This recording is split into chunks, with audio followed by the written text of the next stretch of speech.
Welcome to the Performance Matters Podcast with your hosts, Matrixx Ferreira and Myles Methner, brought to you by Iron Performance Center. All right, everyone, welcome back to the Performance Matters Podcast. I'm your host, Matrixx, and I'm here, of course, joined by Coach Myles.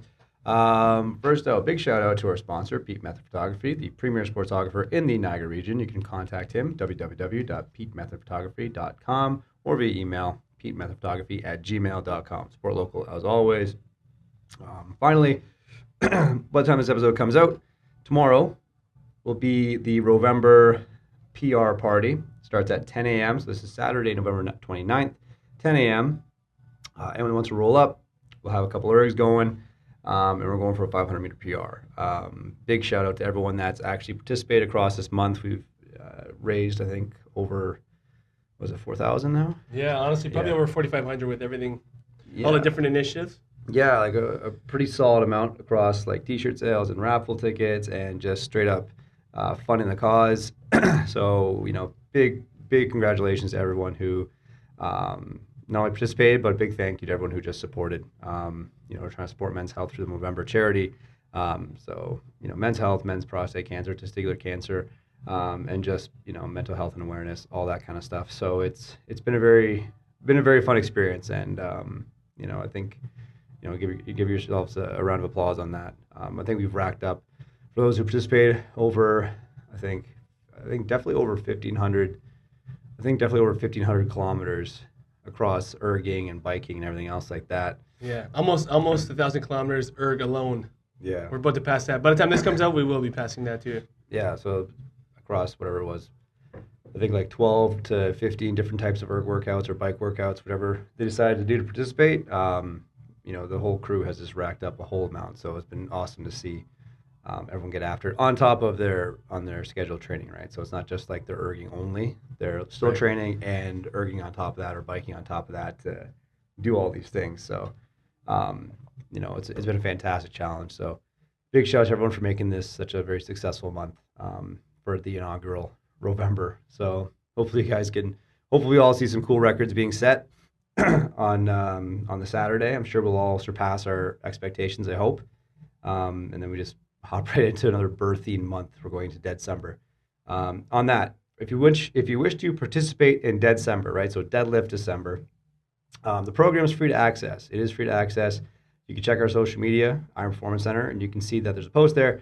You just download the Team Builder app, and there's a join code and password that we've provided, so you get the program free. It's a 3-day-a-week deadlift program. It's not just deadlifts only. It's a total body program. So that kicks off on Monday, December 1st. So if you guys wish to participate on that, anybody who's listening, you can do so. Just download the Team Builder app. You can check for the join code that we have. It'll also be on a giant email blast. If you're one of our subscribers, you'll get access to that as well. So feel free to participate on that wherever you are, right? So it's pretty. I think it'll be a pretty fun month. We also have our limited edition T-shirt sales as well. So you guys can get the limited edition tee. Those deadline I think will be December 11th or December 12th to place your order. Pick up in-house here at IPC. And once they're gone, right? So if you didn't get to place your order in time, you'll kind of miss out on that. So make sure you guys get in on it early. But December is coming in hot. So hopefully we see some awesome participation with that as well. So you have to pardon my voice. I think I'm just getting sick. I think Myles is finished. I think you're on the tail end of getting sick, right? On the tail end. I don't know if it's getting any better. I don't think it's getting worse, though. That's good. I don't think it's getting worse. I think some symptoms are changing, but I think it's just that time of year too, though. I think it's a fun. I wouldn't say a fucking fun theme at all to talk about, but it's just one that happens, right? Like as soon as the weather changes, people are in school, change of the temperature, and then just the contact and immune system stuff with the cold weather, and people are going to get sick. So I think it's actually a fitting topic that we just talk about, sickness while training or sickness while just trying to, how do you kind of handle being ill? It's funny. You could be riding a high for so long, and next thing you know, nobody wants to get sick, but you sometimes get a cold or flu or something that just kind of catches you off guard. And we see this a lot too. We've had a bunch of our team sport athletes having to miss a day or so because of just being sick. But I think it'd be interesting to kind of just dive deeper into not only maybe some of the general statements of why we get sick, how we can kind of navigate giving ourselves our best shots to minimize symptoms and hopefully recover timely, but also how do we just find a way to push when we have to push, right? Because at the end of the day, if you're competing in sport, right? You have certain games or tournaments. Like I'm sure we all know, like the Michael Jordan story, right? Like he played a game and put up record points, even though he had like a food poisoning or stomach flu or something was like bothering him. Was that probably the best thing for him to do for his recovery? No, but he got it done. Did you die though? Yeah, but did you die though? Um, so I think we can kind of just dive in briefly on this kind of stuff. I think it's fitting. It's the time of year. So I'm sure we all know you get sick because of immune response, right? Viruses are transmissible. If it's a bacterial infection, same thing, right? Typically, your immune system is very regulated. Assuming you're a healthy adult, your immune system is very regulated to ward off and fend off infections. But on occasion, if you're exposed to a higher transmission and your immune system response is lower than normal, this could be from just regular stress. It could be from lack of sleep. It could be from lack of nutrition. Higher inflammation rates. Your immune system is monitoring all these things, and sometimes you get exposed to a virus or a bacterial infection, right? And then again, you kind of feel the symptoms, and off you go, right? Your body's like now fighting another thing. So a lot of these times now your system is responding with inflammation, which leads to adverse side effects, right? So sometimes sore throat, right? Sometimes respiratory coughing to get rid of it, sometimes mild fevers, all those kinds of things. It's literally just your body responding to a foreign body that it's trying to get rid of. Now, ironically, sometimes it does an overdrive, right? So if you want to look at the immune system, like for example, people that have seasonal allergies, right? Seasonal allergies is a funny thing because you're having this response to a foreign body, but it's almost like an overreaction. Your body, if you have allergies, is literally like secreting mucus, coughing, whatever the response is, but it's overreacting to a foreign body where other people might not have an allergy, right? So sometimes your body actually does too good a job, and it's almost like it's like when people had COVID and they got pneumonia. Like pneumonia is literally your body drowning itself. It fluid in the lungs. It's literally you found a cockroach in your kitchen, so you burn the house down to kill the cockroach.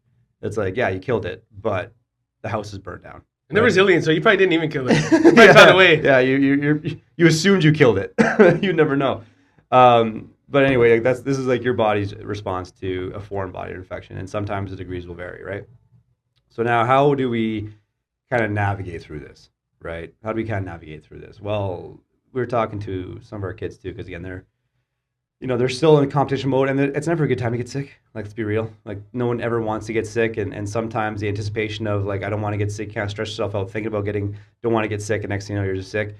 But really, it's going to come down to how do you manage stress, right? Like, it's a hormonal response to stress, cortisol, and how efficiently are you regenerating to allow your immune system its best chance to do its job at the highest level and function properly, right? A big thing is going to be sleep. Okay, it's going to be sleep. It always comes back to sleep. Sleep is like the foundational pillar of regeneration. Making sure we're actually having 7 to 9 hours of quality sleep at night. Especially a lot of these kids too, right? Like you're in school, you're in a confined space with like 30 people in a classroom at times, plus you're walking in the hallways. You're exposed to a lot of things just airborne in nature. And you have homework, you have school, you have all these different things going on. And I was talking to one of our athletes last night too. I'm like, oh, like, I think he had a call from somebody. I was like, oh, he's like, oh, I'm gonna go game tonight. I'm like, oh, that's cool. Like, it's like 6:45 in the evening right now. I'm like, oh, when are you gonna game? He's like, oh, I'll probably like game and go to bed early. I said, oh, what time are you going to bed? And he's like, probably like 11:30. I'm like, 11:30? I'm like, that's early? I'm like, that's late. That's fucking. I'm like, why don't you go to bed like 10 at the latest? He's like, well, I don't really have any downtime for myself. I'm like, you have downtime right now. I said, look, like you're training really hard. You'll probably get home by 8 o'clock, right? You have dinner, you shower. You can go like 9 o'clock. You play an hour and go to bed by 10. He's like, doesn't seem like enough time. I'm like, I said, you're not giving yourself. That's the life you chose, though. That's the thing, too. That's things like you chose that life. You chose to excel in sport, or give yourself your best chance to excel in sport. So why wouldn't you do your body its best service to give it its best chance to just not only regenerate so you can do it again, right, but also express your skills at the highest level, right? It's like it's you need the rest and recuperation. We know that increases physical qualities like speed, power, expression of force, all those things, but also you have to be able to recover from all the work you're doing, right? If you don't give your body the time and the environment to actually regenerate at a high level, you're really stealing from Peter to pay Paul, essentially, right? Like, yeah, you got your downtime, but at what cost? And then you're opening yourself up to now, as we're talking about illness, you're more susceptible to possibility of getting sick. I remember like being a competitive athlete. I think I was sick every other month at some point. I think it was like I think I was getting sick 4 or 5 times a year.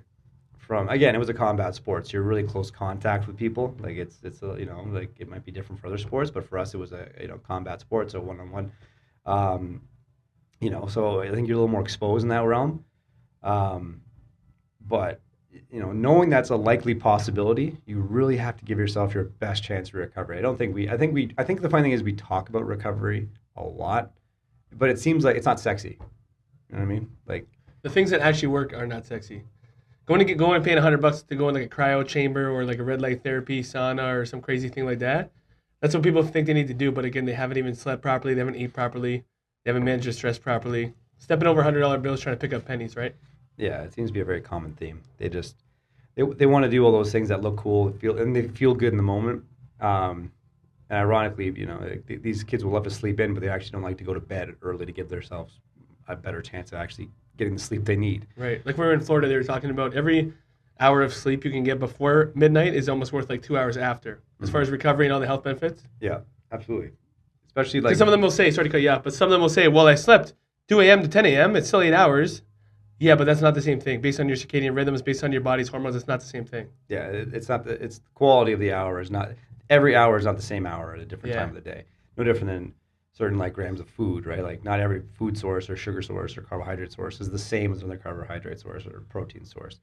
So the quality has to be kind of managed there too. Look at the stats on shift workers, right? God, a lot of them who, I mean, I'm surrounded by them, my family, a lot of them who, even though like when you're in between night shifts, you might sleep 8 or 9 hours from 6 a.m. till 4 p.m. or 5 p.m., whatever the math is. That's not the same quality as actually being awake during the day and sleeping at night. Yeah, we're not nocturnal animals. Right. Like, humans are not nocturnal by nature, right? We respond to sunlight. Sunlight kicks off cortisol response, alertness to wake us up, right? And then cool, dark places, like dark environments with cooler temperatures, naturally put us into a hibernative or sleepier state. That's why we're able to actually go to bed. That's why a cold, dark room has been shown to actually improve sleep. It's like, why? Because it's signaling to your body. It's a biological function that it signals to your body like hibernation almost.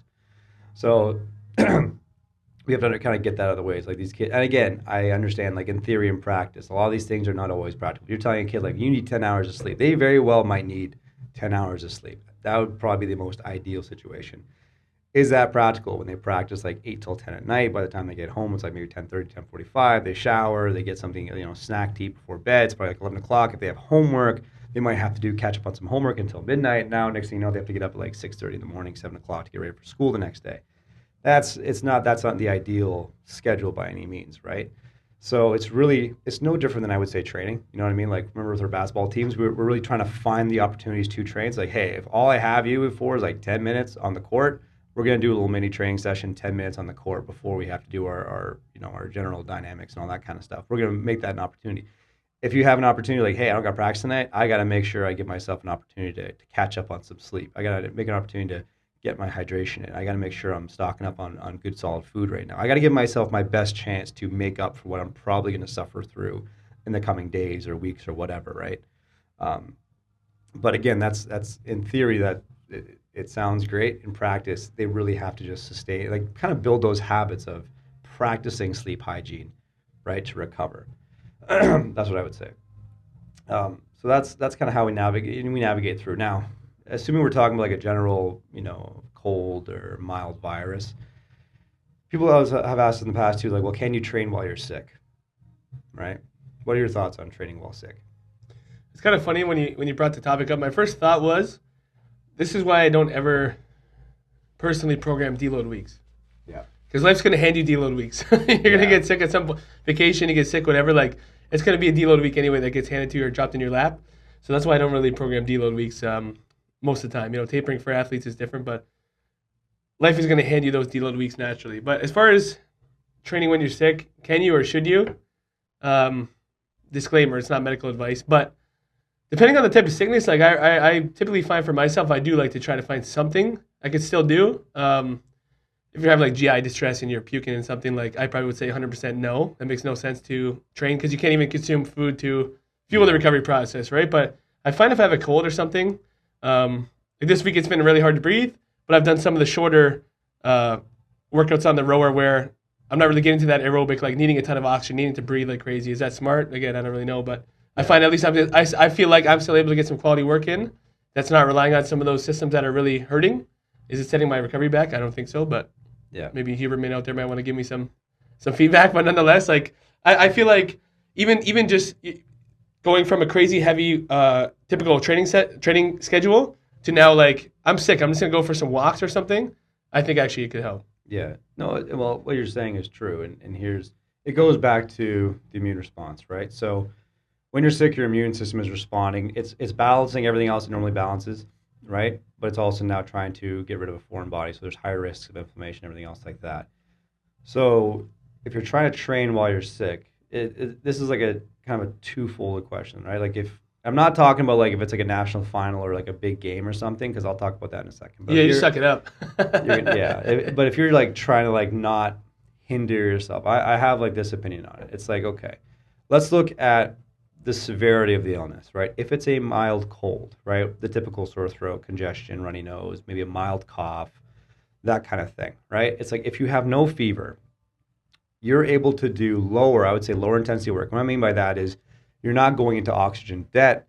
You're not raising your body temperature too high where now you're sweating, perspiring very heavily, all that kind of stuff. You're not going through a level of stress that's going to take away from your body's ability to fight infection, right? So if you're a person that's really well trained, that's trained like 4 or 5 days a week hard, that could literally be like, hey, I'm going to cut back, just go twice this week. And within that twice, it might be half the volume. It might be half the intensity. I'm going to honestly maybe double the rest. Increase rest, whatever. Right? I'm going to go through the ranges of motion and move, right? This is going to help twofold because you're increasing circulation through your body, right? Actually increasing that circulation, like even like going through walks and stuff like that, actually helps enhance immune response. Now, it's a very fine line. If you start to go into a debt, right? Like when you're typically training pretty hard, you're going into a debt, it has to rebuild. You're not really entering that rebuilding phase when you walk that line. It's just simply walking that line where it's actually going to enhance its ability to respond to immune system. And of course, this is assuming you're still doing all the other right things, right? You're hydrated. You need to hydrate, right? You need to double your hydration as much as you can because when you're sick, your body is depleting itself of liquid. So you actually need to like overtly hydrate. And you've probably seen this if anyone has had a really bad flu or has like a stomach issue or something like that. Like when I had that really bad stomach bug in October, I was craving water so bad, but every time I ingest it, if I tried, I'm not like chug it, I would puke it right back up again. My body was too sensitive that I couldn't handle liquid or any food. But the ironic part is like that's why when you go to the emergency room, they'll put you on IV. IV, yeah. You know what I mean? So they get the fluids in your body somehow because you do need it, right? You're depleting your system of fluid. So it's like you have to, your body is especially if you have like a fever, right? Like that's your body like literally evaporating. You're evaporating liquid to kill this foreign body. So you need to increase hydration. That could be anything. Like it could be herbal teas. It could be any sort of liquid that's ideally non-caffeinated. Definitely no alcohol that's taken away from it. So not any liquid, but water, herbal teas, that kind of thing. Those are all going to enhance, right? That's enabling you to have your best chance at recovering.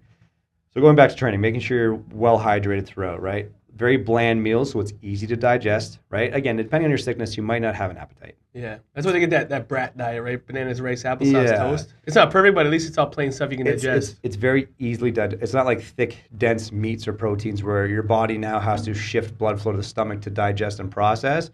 It's bland and it's able to digest really quickly and efficiently, so it gets the nutrients you need in some regard to fuel what you have to do to fight the response, right? So it really is going back to very primal basics, right? So if you're trying to train while sick, that's the route. Now, I would say too, if it's a common cold, and this is just my thoughts on this, if you have a common cold, if it's from the neck up, you're in a better spot where you can train and monitor those thresholds like I just talked about. If it's from the neck down, right? So now like you have a cough, right? That's where things get trickier because now you're actually restricting air because of the cough and everything else like that. That's where you might want to dial it back a little bit. Milder walks. As long as you're not stressing the point where you're like having to catch up on air because you're coughing and you can't breathe, you have to dial it back a little bit. At the end of the day, like it's going to be a lot more rest versus stress, as positive as stress might be. It's going to be more rest than stress, right? This is your body naturally saying we have to dial it back a little bit to regenerate. Now, what's really cool about this, if you are well trained, right? And like you said before, life will hand you these natural deload weeks. if you rest and recover right, you actually can come back stronger and better than you were before. It sounds crazy, but like sometimes a sickness thrown in like this could actually be very super compensating, within 10 to 15 days after an infection. Right? Because again, now you are paying back the sleep debt, the recovery debt you owe. Your body is fighting off an infection, it's enhancing its immune system, right? And the next part is a lot of these qualities that you've trained, assuming it's a mild infection that usually resolves within 5 to 10 days, a lot of these qualities that you train aren't detrained after 10 days, right? Especially like strength and power. Like you have 15 to 21 days before you really start to see a dwindling in your expression, right? Speed's a little bit different, a little bit slower, but still, I would argue if it's 5 to 7 days, you're still on that cusp of okay. You know what I mean? Like you're not going to see a drastic reduction after an infection. You know what I'm saying? And probably while you're infected, probably don't sprint. Don't sprint. Like that's in that high intensity category. Don't do it. Stick to the low end of things. When I say low end of things, like you're not raising your heart rate too high. You should feel no different, but you feel like you've moved, right? And sometimes, ironically, people say, "Oh, I feel better after I exercise. I think it's helping when I'm sick." It's not. You're not really going to feel that right away. What you're really feeling is just the endorphins from activity that typically happens even if you're healthy. When people finish their workout, they say, "I feel great. I'm more productive, more energized." Yeah, that's those hormones and that dopamine and those endorphins coming out. Like, "Oh, I feel good." It's like, yes, but that's just masking the fact that you're still sick. The endorphins are released. You're still sick, right? It's helping your body. At least you have a better outlook and you feel better. That feeling is valuable too, because now you feel a little bit better, which can help you rest or do the things you might have to do even while you're fighting an infection, right? Now, the next part of this too. Fuck. Hold on a second. Right. Next part of this too is it's no different than like basic medications. If you have a viral infection, we know there's no prescription that's going to help with a viral infection. That doesn't exist. If it's a bacterial infection, then yes, antibiotics prescribed by physicians are going to be the way to go. But for most viral infections, you just got to ride it out, right? So it's no different than those medications, right? Like DayQuil, NyQuil, whatever, Robitussin, whatever you have to take. All that is symptom relief, right? That is a relief so you can do the things or rest the way you need to, right? So if you take NyQuil, like, yeah, it's like acetaminophen. I can't remember the drug is that puts you to sleep, but it's like a drowsy and stating like drug. So you take that, it's like, is that curing your illness? No. All it's doing is alleviating symptoms so you can rest or recover better, right? That's all it's doing. It's no different than if you take Tylenol when you have a fever, it brings the fever down. It's like, that's kind of a caveat too. It's like the fever's trying to eliminate the issue. The fever's trying to eliminate the issue, and now you're bringing down the fever. But again, like we talked about earlier, your body can over-respond. And like if you have a really, really bad flu or really bad infection, like your fever can start to creep up to 40 degrees Celsius. You're going to go to the ER. You know what I mean? And they're going to fucking bring it down for you, because the alternative is your body's heating up so high to beat this infection. But at the same time, that's why you start to hallucinate. And that's like, I don't know if anyone who's ever had a really bad flu where they start to like have weird hallucinations, or they go to sleep and they're like weird dreams or fucking speaking in tongues or some shit. Your brain is literally overheating, where it's like it's short-circuiting, if you want to call it that. Like your brain's short-circuiting where it's defaulting back to like some shit that doesn't make any sense, because it can't function the way it's functioning because it's too hot, right? But the caveat, it's trying to kill the infection, but it's also frying your organs.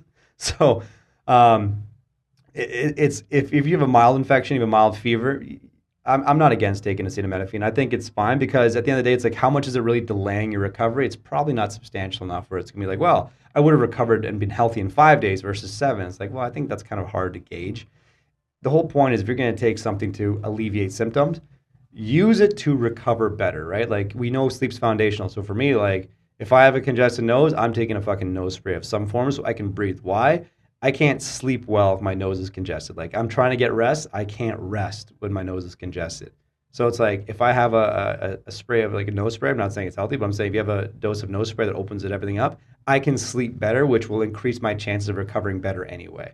So that provides relief of a symptom that allows me to rest better. If you're taking Tylenol, it's like that should allow you to feel better so you can rest better, right? Like, there has to be a purpose. You're not just taking things to just take things to say, right? Now, moving on to if we have to compete, right? So, welcome to Iron Performance Center, Niagara's home for real personal and performance training. We're a community obsessed with building durable, explosive, game-ready humans. No gimmicks, no shortcuts, just training that works. From athletes chasing scholarships, to pros chasing championships, to regular people who just want to feel strong, move well, and stay built for real life. If you're willing to work, you're our people. Our system is simple: smart programming, elite coaching, and a culture that pushes you to levels you didn't know you had. With modern technology and principles-based programming, we track your progress, teach you movement skills, and give you every tool you need to perform when it matters most in whatever arena you call home. Iron Performance Center, because performance matters. I remember in my 5th year of university, and it was like the nationals, and the day before the tournament, I had a really bad flu. Like, I was fever, I was chills. Like, I had to weigh in. The night before, I was like, I was rooming with Jake Ergenine too. He was there coming to watch because it was in Alberta. And I remember like sitting in the room and I'm like shivering and everything. I just weighed in. So I was cutting weight. I was fucking with a flu and I was just destroyed, completely destroyed. But it's like, you can't pull out. It's like your 5th year, you have to go do something. And, I got bronze, whatever it was. But I remember that next day when I had to go and actually compete, I think I ate so much fucking Tylenol.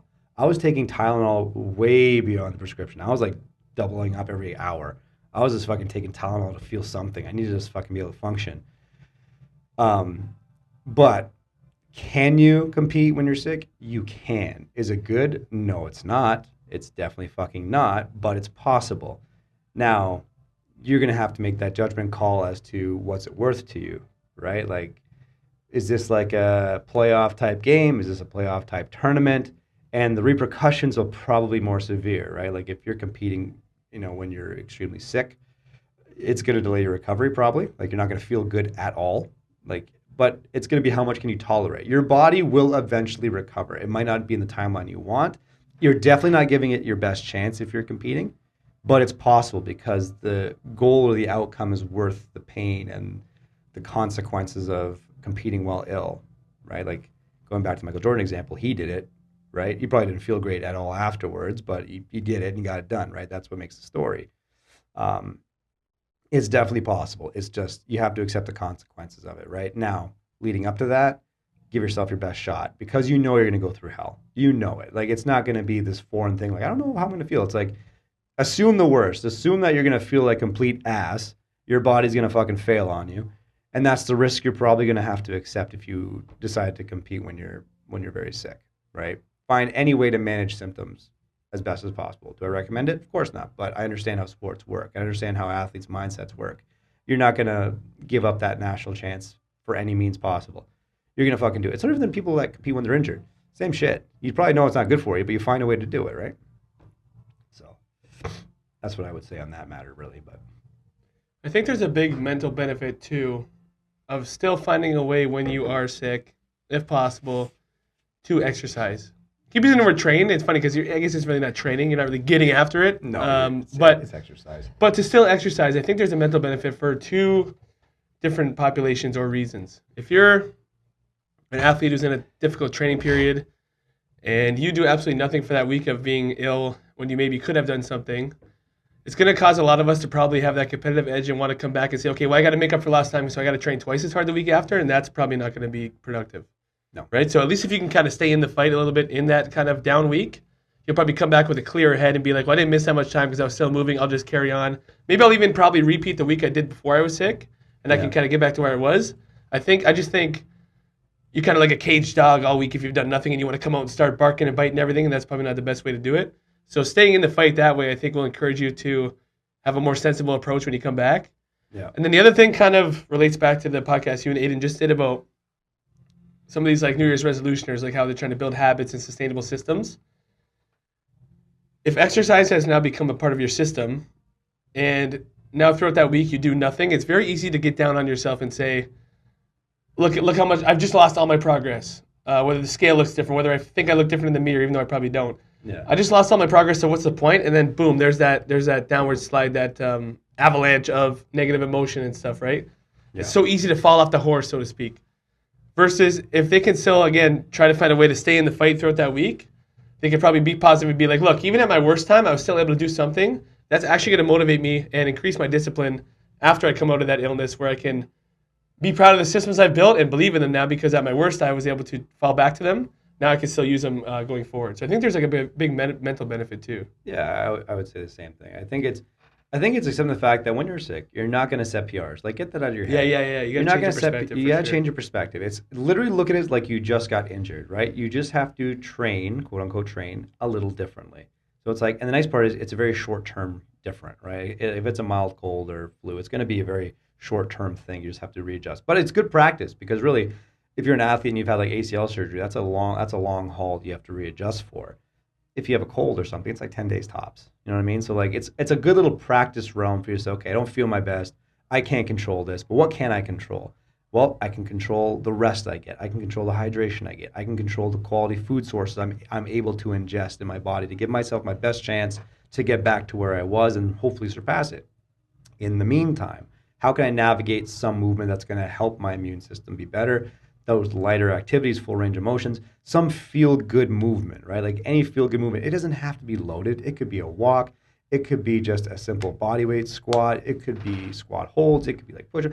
Anything where you're not overly exerting, but you're moving just to get circulation going, right? To get muscles contracting, blood flowing through the body. You're just getting a little bit, right? Just to walk that line, to release the endorphins, to feel good. That will stack up a win for the day when you feel at your worst. And that makes it easier to keep that process going. Plus, I think it'll force you to actually take your recovery a little more seriously too, right? Versus sitting on the couch, kind of sitting there drooling or watching TV, your eyes are burning instead of going to sleep. So at least you're doing something a little more productive where you're now forcing yourself to get sleep, take naps, drink water, whatever you got to do, right? So I think that it's a good practice thing. And like I said, remember we were in South Carolina, Caldees was like, because there is a supercompensation effect after you get sick. Right? Assuming it's a mild infection. There's a supercompensation effect. Why? Because you're forcing your body. Your body was under so much stress, and it happened to be under so much stress where its immune system was compromised to allow an infection to sneak through. It's literally forcing itself into a state where it has to recover more. If you allow it to do so, it'll recover, and then you'll supercompensate with the extra recovery.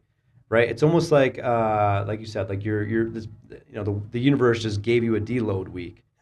The universe gave you a deload week so you can come back better.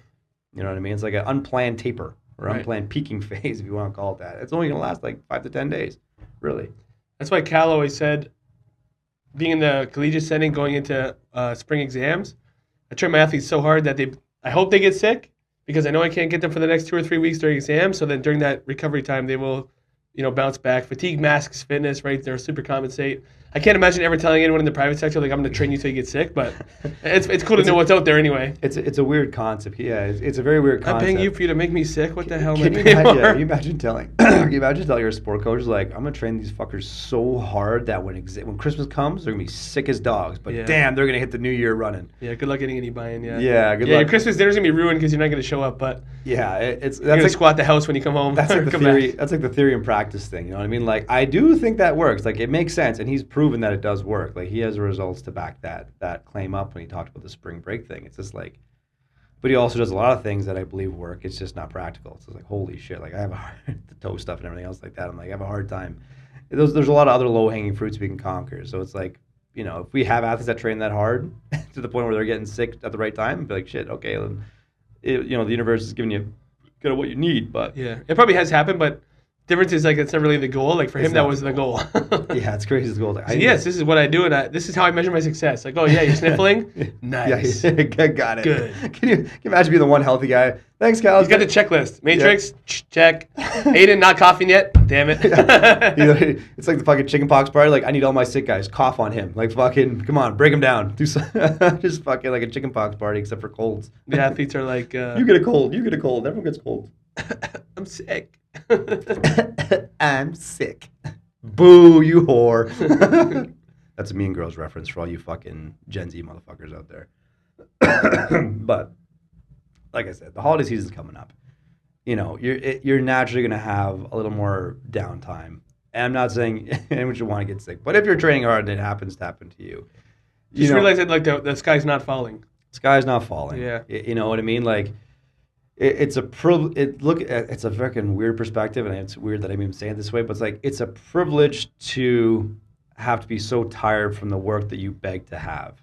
You know what I mean? Like, you were like at one point you were asking the universe for like opportunities to get so good, opportunities to like be strong, be powerful, be fast, and compete at a high level. You know what I mean? To be this tired and this beat up is like a privilege that most will never have.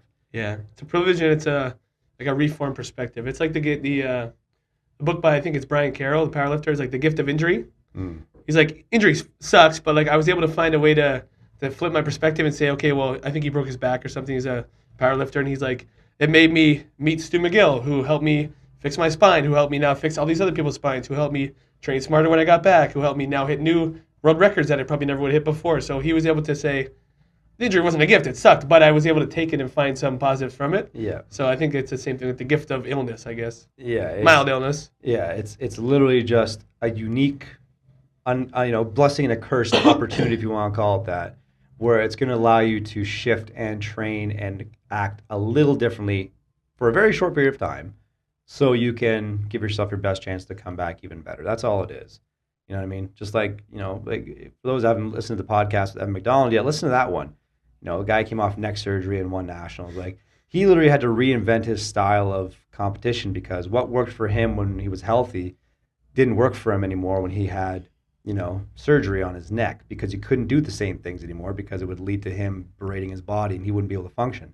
So he had to train differently, and he essentially added a whole new set of skills to his toolbox and still dominated at the national, international level. So it's like, actually made him more versatile. It made him, you become more versatile. You realize that you're not stuck in this one way, like, I'm only this, I'm doing this. All of a sudden you get that taken away for whether it's a short or a long period of time. It's, I have to now adapt and diversify a little bit. Same thing if you're sick. It's like, this is a chance for you to diversify a little bit and be like, okay, I can't do this, I can't do that. Right, but I can do these things, feel good, and then now I'm gonna focus on recovering as best I can. I'm not gonna stay up late. I'm gonna give myself my best chance to feel good again. And it's just a whole new bunch of habits and skills you can practice that. If you do those while you're healthy, will only mitigate your risk of further illness in the future. At the end of the day, like I said, these things just happen. They happen. You can't get, nobody fucking went out there looking to get sick and hope to God, you know what I mean? Maybe like kids with chickenpox. I don't know if that chickenpox party shit's still a thing, but maybe that's what they do. But for the most of us, it's we're not looking forward to, no one wants to get sick. There's never an ideal time to get sick, right? But it's going to happen, right? We plan for those things. It's just going to happen. So it's like, well, what do you decide to do? Like anything else, injuries or otherwise, what do you want to do about it? How do you want to navigate this, right? There's some low-hanging fruits that you can focus on that will aid for you to get back even better and be your best self again. It's a small blip that's just going to be us adapting to adversity again versus just, wallowing in this valley of, oh, I'm this, I'm sick, blah. I get it, trust me. Like, I don't know if it's true that, guys feel, you ever like the man cold thing? Like, what the fuck's that? You know what I mean? Like, I'm a bitch when I'm sick. I'm a complete bitch when I'm sick. I am miserable when I'm sick. It could be a head cold. It could be a really bad flu, although when I had a really bad flu, like I was saying different words. I was actually probably more calmed down when I had a flu because I just couldn't function. But when it's a cold, I'm a fucking bitch. Like, I'm the worst. When Jessica gets sick, she's like, she functions fine. Like, I don't know how she does it. Like, she can function perfectly. You know what I mean? She feels a little ill, but she's still like perky. She's still her normal self. I'm like, how? I'm like, I'm fucking like a toddler when I'm sick. You know what I mean? Like, I don't know. Yeah, it's a debate of like, do men like get it worse, or like the women are like, no, you guys are just babies. Like, but I guess we'll never know. There's no way of knowing. There's no way of knowing. I accept the fact that I'm a bitch when I'm sick. I still get shit done. I fight it tooth and nail every step of the way. It's ironic, but anyway. So that's ending on that note. That's the sickness episode. I guess we'll call it that. I don't even know what the title will be, but we'll just call it the sickness and illness episode. So, guys, make sure you subscribe to the podcast, right? We're on YouTube, we're on Apple, we're on Spotify. Like, subscribe, share with your friends. We're always coming out with episodes every week. Plenty of good rants and tangents. Make sure you review our library of the past too. There's always some good stuff on there. Again, if you want to join December, if you're not part of our mailing list, you can check your Instagram, and the program is free. It's on Team Builder app. Just type in the code and the password, and boom, you'll have access to it. It starts on December 1st. It's a Monday. So make sure you guys do that. If you're in the area and you want to show up on Saturday, November 29th at 10 a.m. for the 500-meter erg November finale, show on up to IPC. We're going to be here getting after it any way we can. Sets PRs, raising money for a good cause. So thanks to y'all for tuning in, guys. Performance Matters Podcast. We'll see you all next time. Peace.